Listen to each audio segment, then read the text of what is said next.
Gusto mo bang magpa-rolling cargo? Magdala ng sasakyan Manila to Mindanao? Ngayon po ang biyahe po natin ay Manila to Cagayan de Oro. So ang kailangan lang po ay ang una, magbubuk po kayo. Ang ginawa ko po ay tumawag po ako doon sa number nila, 632-528-7171. Tapos po nagpa-book na po ako sa kanila, tapos binigyan nila ako ng booking number. Tinake note ko na yon.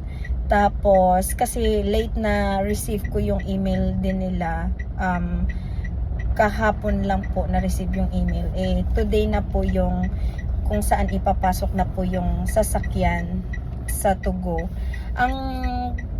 sa pier, sorry. So ang gagawin po ninyo ay 2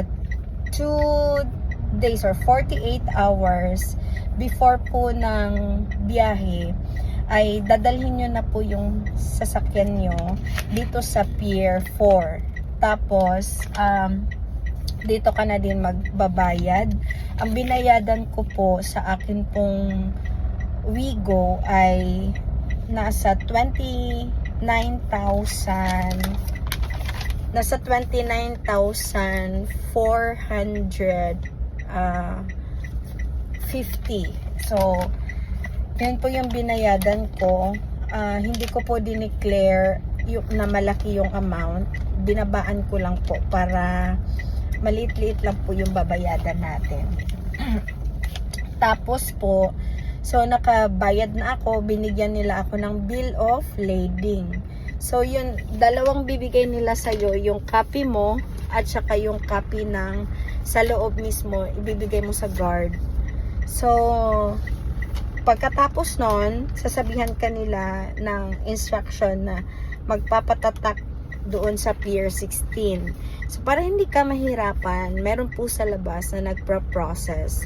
Bayad ka lang po ng 150, sila na pong bahala magpatatak kasi malayo po ang Pier 16.